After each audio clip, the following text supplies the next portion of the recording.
She didn't walk into that gala to start a war. She walked in because she had nothing left to lose. And that was the most dangerous thing in the room. Not the armed men at the entrance. Not the three rival families watching each other beneath crystal chandeliers. Not the whispers about blood debts and broken alliances. Her. Simone Carter. Standing at the top of those marble stairs in a crimson backless gown. Like a woman who had already decided she didn't care what happened next. The room didn't silence because she was beautiful. Rooms don't go quiet for beauty alone. They went quiet because she moved like someone who had been through enough to stop being afraid. And in a room full of men who built empires on fear. That kind of woman is a problem. Alejandro Reyes saw her from across the ballroom. He was mid-sentence. He stopped. Not because he wanted to. Because his body forgot what it was doing. He hadn't felt that in 34 years of living. Not once. And the worst part? He already knew her name. He'd known it for 6 months.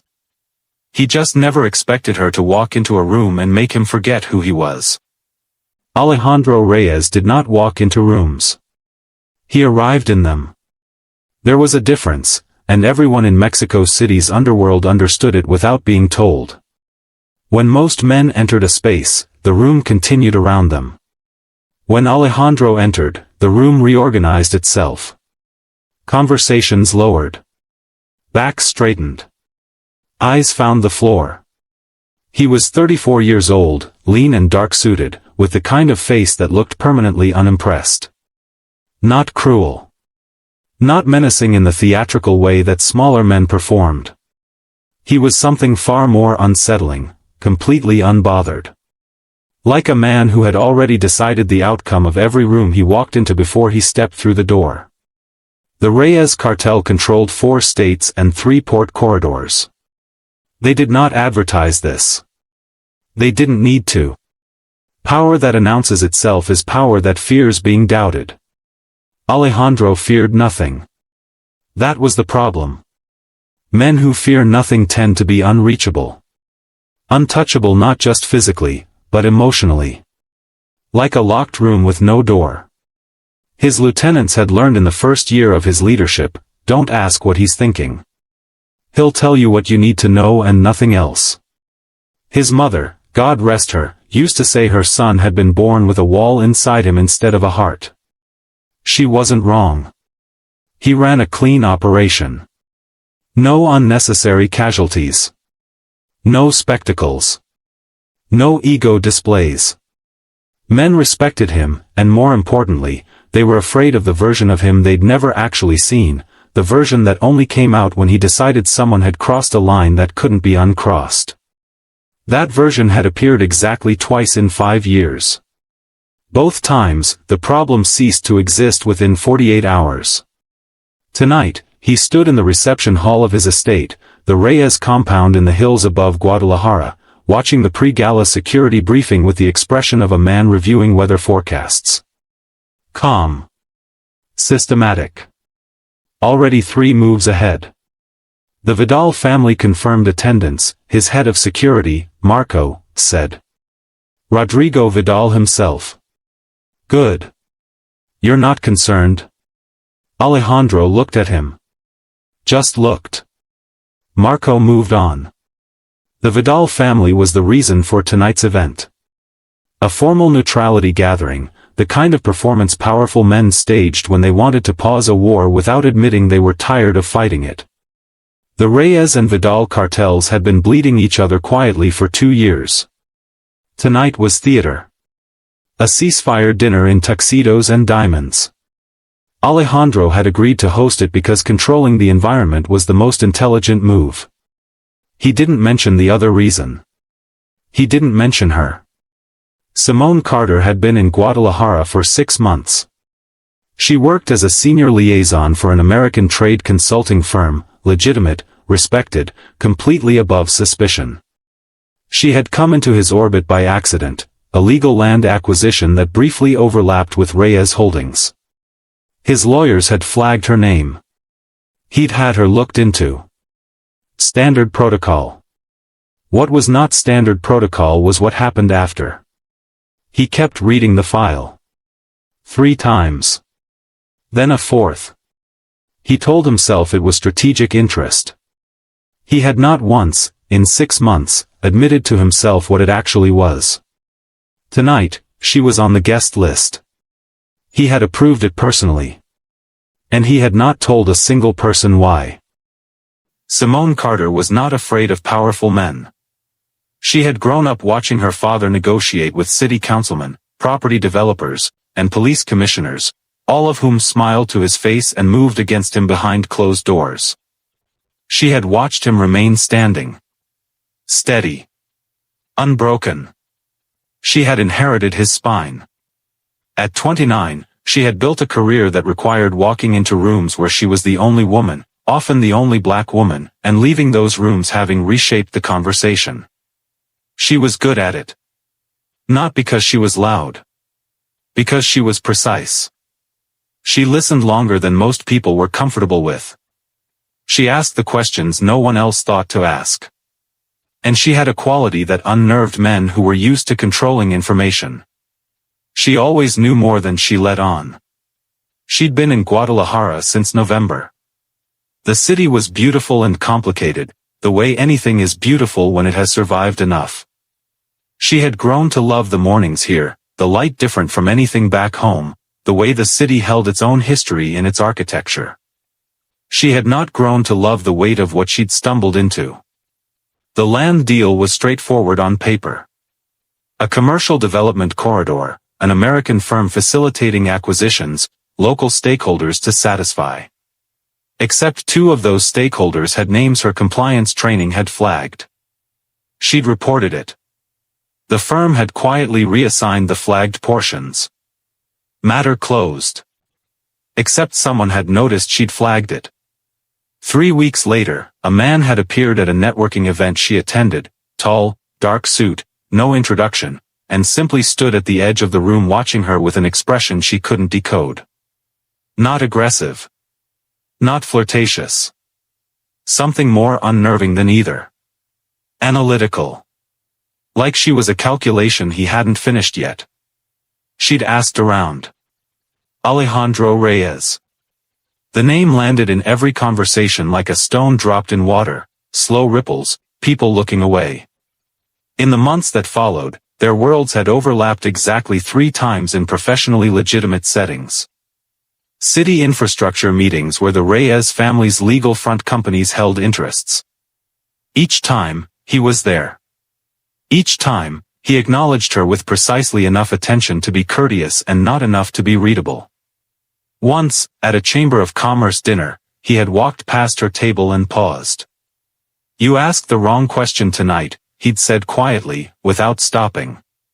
The right one was who funded the permit review. He was gone before she could respond. She'd gone home and pulled the permit records. He was right. She closed 3 investigative threads using that one sentence. Threads that had nothing to do with him and everything to do with a local official who was skimming infrastructure funds. She had never thanked him. She didn't know how to process a man like him. Dangerous in ways that were real and documented. And yet, that sentence had been a gift. Given quietly. With no apparent motive. She'd thought about it more than she should have. Tonight, she had received an invitation to the Reyes estate. Her firm encouraged attendance. High-level networking. She'd stood in front of her mirror for 40 minutes before she chose the crimson gown. She wasn't sure who she was dressing for. She suspected she knew. She refused to examine that suspicion too closely. The Reyes estate in the hills above Guadalajara was the kind of place that made you understand why certain men chose power over everything else. It wasn't ostentatious. That was what unsettled people most. It was simply perfect. The proportions of the stone courtyard. The way the chandeliers inside threw warm fractured light across marble floors. The gardens, dark beyond the lit terrace, that gave the property the feeling of a world with controlled edges. Like standing inside a painting where someone had decided exactly where the light fell. By 8 o'clock, 300 guests had arrived. Rodrigo Vidal and his delegation occupied the east wing of the reception hall, 12 men, 4 women, the quiet hum of a family that had spent 2 years being slowly outmaneuvered and knew it. Rodrigo himself was handsome in the polished, effortful way of men who had never stopped performing. 42. Silver at the temples. A smile that reached his eyes just slightly too quickly, which meant it wasn't real. He was also, according to intelligence Alejandro had received that morning, planning to use tonight's event to make a move. Not violent. Something more dangerous. A proposal. A merger by alliance. Rodrigo's nephew, 26, clean record, the acceptable face of Vidal operations, and an offer dressed up as a social gesture. The target of that proposal, unclear. Alejandro had read the briefing and set it down without expression. Then he had read it again. Then he had done something he almost never did. He went to stand at his window for a full 4 minutes without moving. Marco had watched from the doorway and said nothing. Wise man. Now, across the ballroom, Alejandro stood with a glass of aged tequila and the posture of a man attending a moderately interesting board meeting. His eyes moved slowly across the room, cataloging, calculating. His lieutenants were positioned correctly. The exits were covered. The 3 allied family representatives were placed strategically. Everything was in order. Except for one variable he had engineered himself and now couldn't stop tracking. She hadn't arrived yet. He knew this the way you know whether a specific sound is in a room, by its absence. The noise of 300 people continued around him, voices overlapping, crystal touching crystal.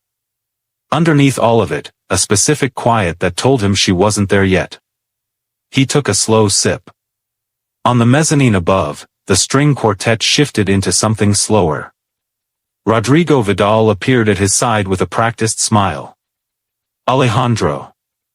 Extraordinary evening. Rodrigo. A pause calibrated to be just slightly too long. I'm glad you came. The unspoken message, I'm glad you came to me. Rodrigo's smile held. The terms we discussed. We'll talk after dinner. Not a suggestion.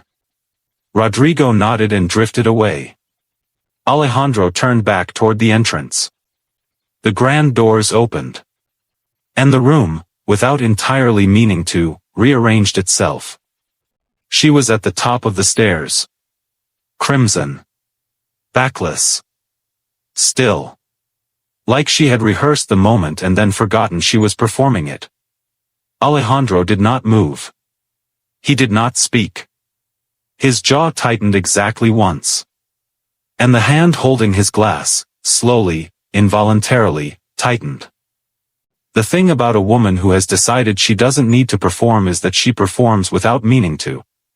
Simone stood at the top of the marble staircase for exactly 3 seconds before descending. 3 seconds. That was all it took. The string quartet didn't stop playing. But the nearest violinist missed a note.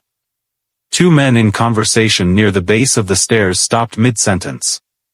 A woman at the champagne table turned, studied Simone for a long moment, and then turned back, an involuntary acknowledgement. The crimson gown moved with her like it had an opinion. The back was open to the waist, not scandalously, but architecturally. Like the dress had been designed to make a single statement, there is nothing hidden here, and that should terrify you. Her earrings caught the chandelier light. Her posture was the posture of a woman who had not spent 20 minutes at the top of a staircase deciding this. She looked like she hadn't thought about any of it. That was the most devastating part. She descended slowly, not because she was performing the descent, but because the heels on the marble required it, and she was not the kind of woman who rushed things she didn't need to rush. At the base of the stairs, a Vidal family associate appeared immediately, well-dressed, ambitious, a champagne glass extended. A smile that worked very hard. You must be Simone Carter. She took the glass. And you would be? Diego Vidal. Rodrigo's nephew. Something registered in her eyes, a beat of processing. She'd heard the name from colleagues at the firm. The acceptable face of the Vidal operation. Enjoy the evening, Diego, she said pleasantly, and moved past him. He fell into step beside her. Undeterred. She didn't look annoyed. She looked like she had already calculated the next 4 minutes of this interaction and allocated them a specific level of patience. Across the ballroom, at a distance of 40 feet, Alejandro Reyes had not moved. His glass was in his hand. His face was composed in exactly the way a man's face is composed when he is using a very large amount of energy to keep it that way. His second-in-command, Luis, appeared at his shoulder and began speaking about the Vidal delegation's seating arrangement. Alejandro responded to 3 questions in sequence, with the correct answers, without once looking away from the far end of the room. Luis paused. Followed his boss's eye line. Looked back at Alejandro. Said nothing. Luis was also a wise man. Diego Vidal had now positioned himself next to Simone near the East Terrace, the posture of a man who had already decided he wanted something and was now managing the approach. Simone was holding her champagne glass, responding to him in a manner that was polite and completely opaque. She wasn't cold. She wasn't warm. She was present in the way that gave him no information. Alejandro watched this for 45 seconds. Then he turned to Luis. Move the Vidal seating to the north table. Luis blinked. That separates them from north table. Luis moved. Alejandro set his glass on a passing waiter's tray. He straightened his jacket. He began moving through the room. Not toward Simone. He went in the opposite direction, toward the Vidal delegation, to greet Rodrigo with the required courtesy of the evening. But the path he took to get there passed within 8 feet of where she stood. He did not look at her. She did not look at him. But she went still for exactly the duration of his passage. And he slowed, by half a step, for 2 seconds, as he passed. Nobody else noticed. Both of them noticed. Diego Vidal was not a foolish man. But he was a young man with something to prove, which in many circumstances is worse. He had been briefed by his uncle, tonight mattered. The American woman was connected, her firm had government ties, international trade relationships, a kind of legitimacy that the Vidal family needed urgently in the current climate. A social connection with her, documented publicly, sent a message to every watching eye in the room. Diego understood all of this. He also found her genuinely, distractingly beautiful, which made his focus somewhat less precise than his uncle required. By 9:30, he had succeeded in drawing her toward the ballroom floor. Not dancing. Not yet. Standing at the edge of it, looking out at the turning couples, his shoulder close to hers while he said something that made her, almost, smile. Alejandro was on the opposite side of the room. He knew this. He also knew, with a precision that had nothing to do with his eyes, exactly how many feet of distance separated Diego Vidal's hand from Simone Carter's waist. Currently, approximately 16 inches. He was mid-conversation with 2 allied family representatives, men who needed his attention and deserved it professionally, and he was giving it to them. He answered questions, offered positions, made 3 decisions that would affect 6 months of logistics. He did all of this while a muscle in his jaw flexed at a rhythm that had nothing to do with the conversation. Marco appeared at his side, a brief murmur about security positioning. Alejandro responded without turning. Then, because he needed to know even though he didn't need to know, he said quietly, "The American woman near the east entrance. Vidal's nephew has been with her for 40 minutes. A pause. And? He requested a dance 20 minutes ago. She declined. He's trying again." Alejandro returned to the conversation without expression. Across the room, Diego had now placed his hand, lightly, with a confidence that presumed welcome, on Simone's lower back. She did not move away immediately. She didn't because a public event required a calibrated response rather than a reactive one. She was thinking, Alejandro could have told any observer this without knowing her well. She was calculating the politically appropriate boundary. She was too intelligent to make a scene. Diego was counting on that. The glass Alejandro was now holding, a fresh one, handed to him moments ago, developed a hairline crack along the base. He did not notice.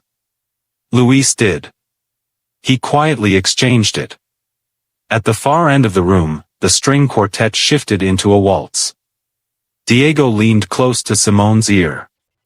She turned her head slightly, not toward him, not away. Her expression was the expression of a woman deciding something. What happened next happened in 3 seconds. A waiter carrying a tray of glasses moved between two standing guests and misjudged the distance. The tray clipped the edge of a table. Glasses slid. Every head in the vicinity turned. Diego turned. In that half-second of distraction, Simone stepped back, not dramatically, not urgently, simply enough to create space. She moved toward the champagne table. By the time Diego turned back, there were 2 feet between them and a natural social reset. Deliberate. Perfectly calibrated. She hadn't needed saving. Alejandro had been watching to ensure she didn't.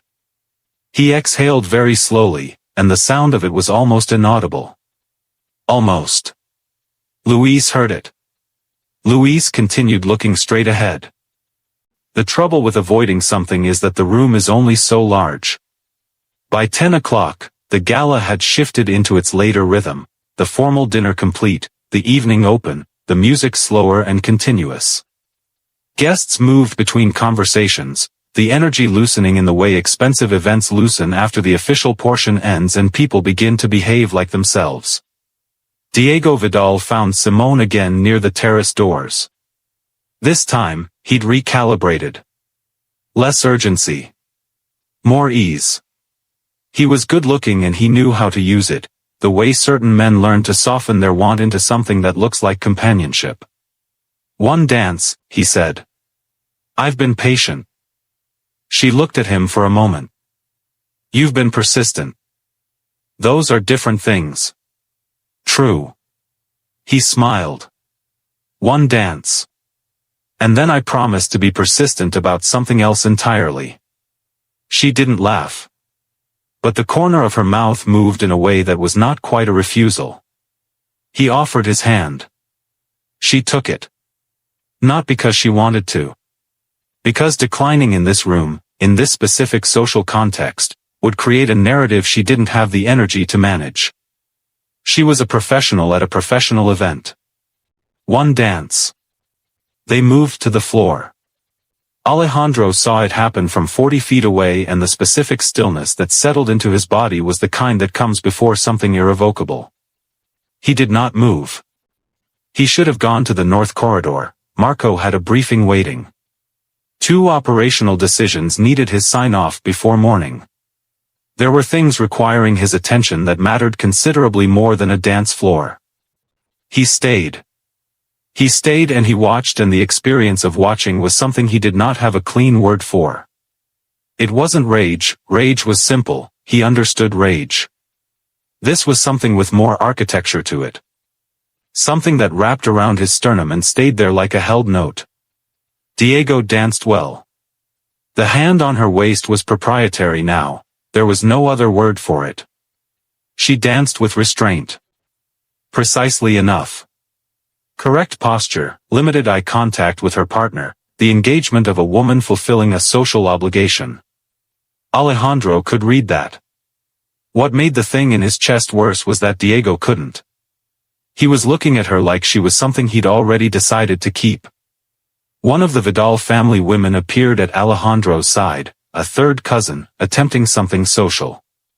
He turned to her with the exact expression required, answered 2 questions, made her feel acknowledged. His eyes went back to the floor. Diego had said something that made Simone tip her head very slightly.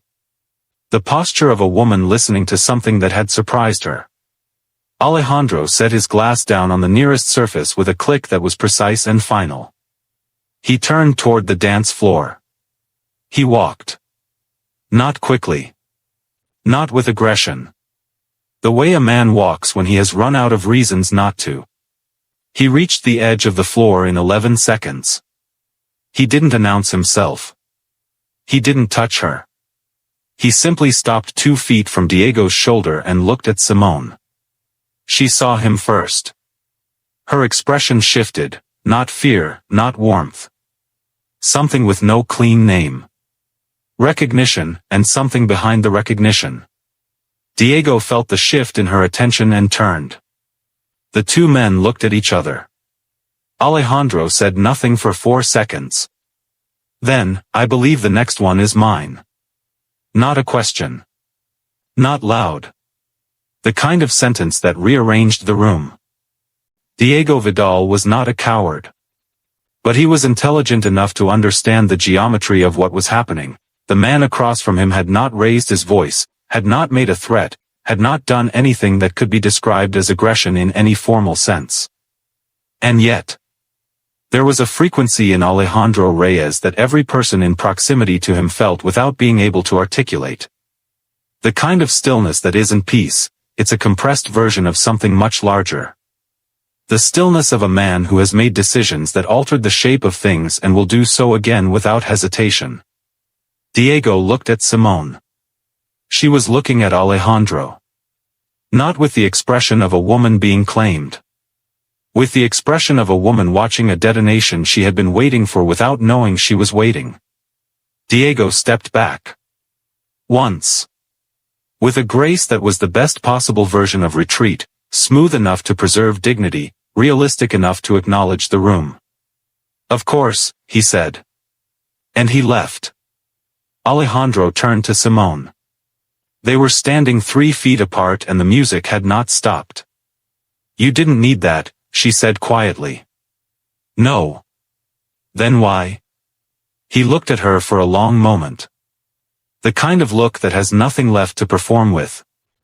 Because I have been watching him put his hands on you for 40 minutes, he said, and I have run out of reasons to continue standing across the room. The honesty of it, plain, direct, without decoration, was more disarming than anything theatrical would have been. She held his gaze. That's either the most honest thing you've said to me, she said, or the most dangerous. Both. He offered his hand. She looked at it. The room was watching, not obviously, but in the way that rooms watch when they sense that the center of gravity has shifted. Rodrigo Vidal, from across the ballroom, had gone very still. His nephew was at his side. Several other eyes tracked the moment with professional interest. She took his hand. They moved to the floor. And Alejandro Reyes danced with Simone Carter in the middle of a room full of his enemies with the posture of a man who had stopped caring who knew. His hand on her waist was not Diego's hand. It didn't presume. It rested, with a certainty so different from presumption that she felt the distinction in her spine. His eyes didn't move from her face. You knew I'd be here tonight, she said. Yes. You put me on the list. Yes. Why? He said nothing for 4 seconds. Around them, couples turned. Chandeliers threw moving light across the floor. Because I've spent 6 months being careful, he said finally. And I'm tired. It was the most human sentence she had ever heard from him. She didn't respond. She didn't need to. The hand in his tightened, slightly, once, and that was its own kind of answer. Rodrigo Vidal watched from across the room. His jaw was tight. His nephew's expression was carefully blank. Something was being established tonight. Something that could not be unestablished. Rodrigo turned to the man beside him and said, very quietly, change the timeline. After the dance, he walked her to the East Terrace. Not by leading. By moving in that direction and allowing for the possibility that she wouldn't follow. She followed. Not because she was compelled, She had spent her entire adult life refusing to be compelled, but because the alternative was standing in a room full of watching eyes with an answer she hadn't given yet. The terrace was dark beyond the first 10 feet of lantern light. The city lay below the hillside in a spill of warm amber. The night was cool and carried the faint green smell of the garden. She stood at the stone railing. He stood beside her. Not close. 3 feet. As if he'd made a decision not to push whatever leverage the last hour had created. They were quiet for 90 seconds. She spoke first. Your family and the Vidals have been at war. Yes. Tonight was a ceasefire arrangement. That's what it was presented as. And now Rodrigo Vidal has watched you dance with a woman his nephew was positioned to acquire as an alliance asset. She paused. I'm assuming this complicates your ceasefire. Yes. You knew that would happen. Yes. And you did it anyway. He didn't answer immediately. When he did, the answer was quiet. The ceasefire was theater. Rodrigo had a secondary agenda. His nephew wasn't here socially. You were a target. A pause. I was not willing to let you be used. She absorbed this. That could have been handled through a quiet word to my firm. A warning. A dozen things that didn't involve you claiming me in front of 300 people. Yes. So the other reason. Not a question. She was too precise for questions she already knew the answer to. He turned to look at her fully. I wanted to, he said.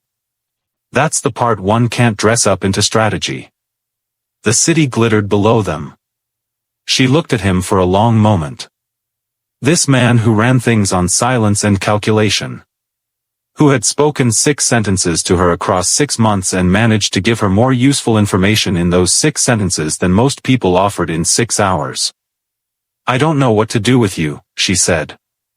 I know. You're dangerous. Yes.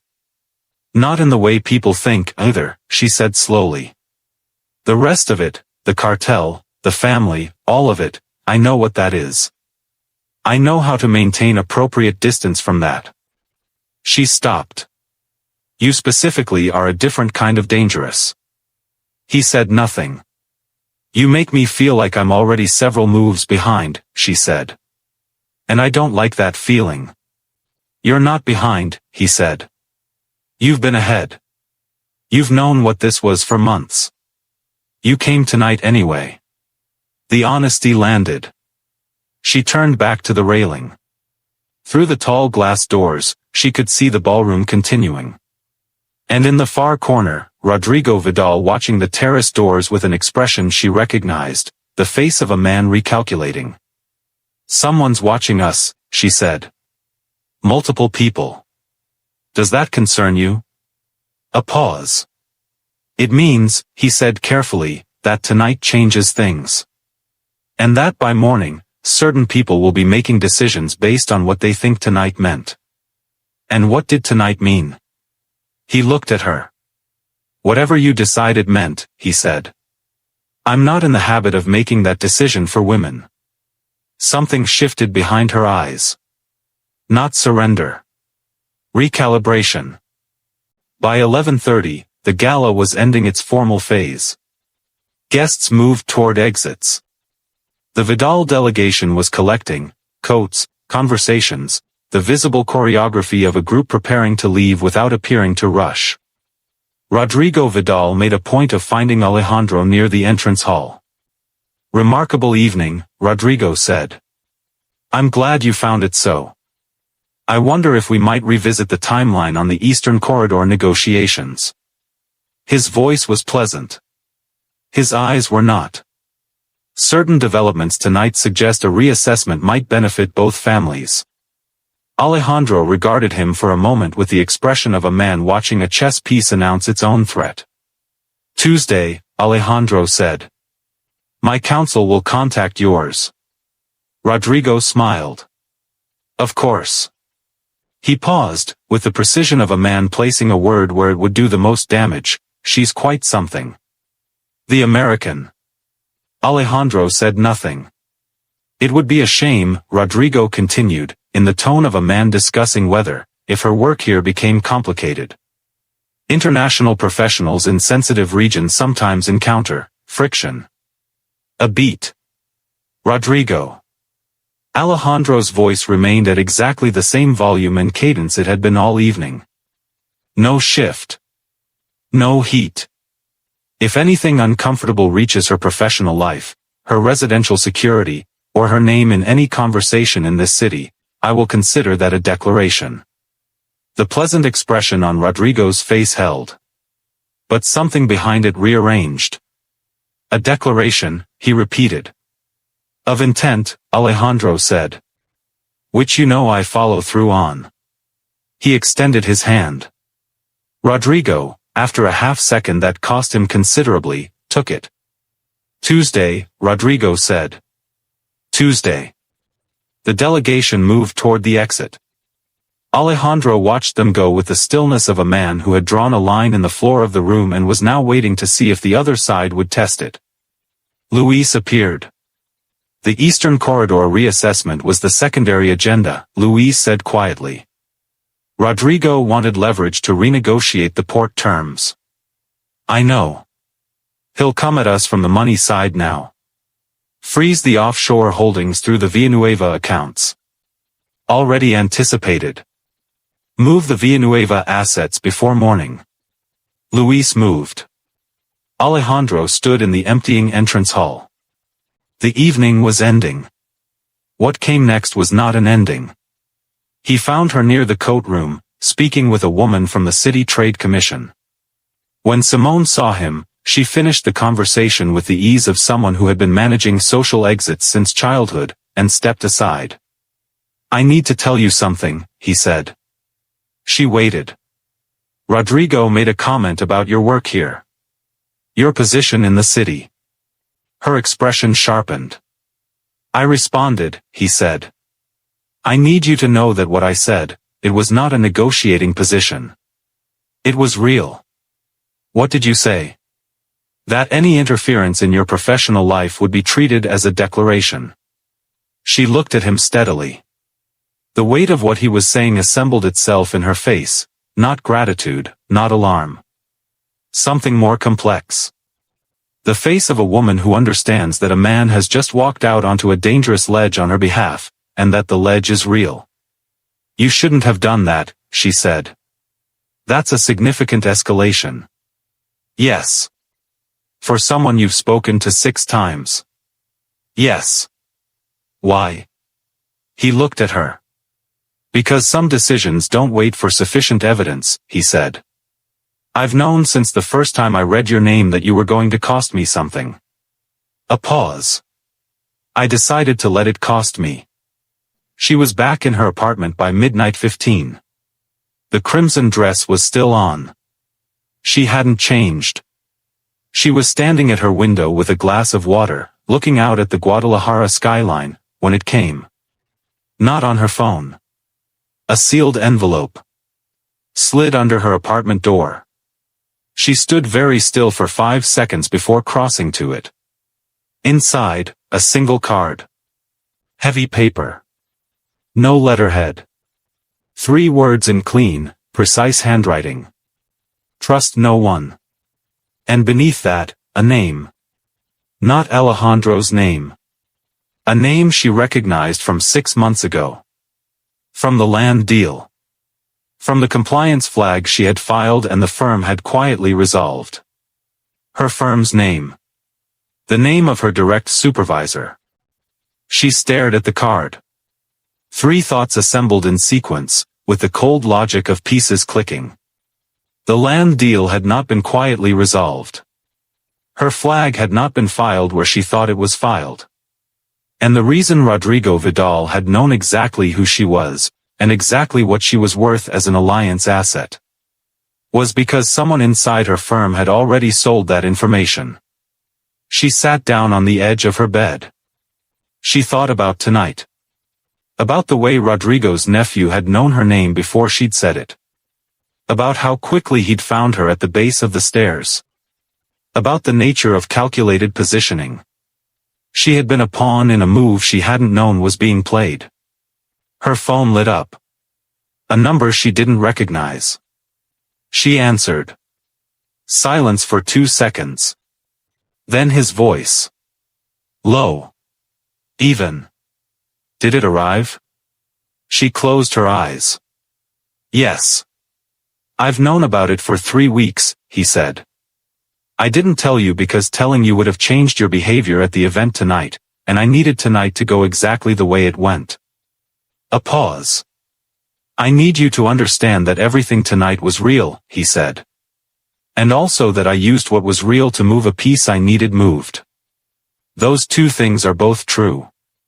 She sat in the dark. That's the most honest thing anyone has ever said to me, she said slowly. You said you don't like being several moves behind. I remember.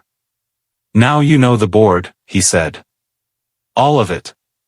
She was quiet for a long moment. What do you need from me? She asked.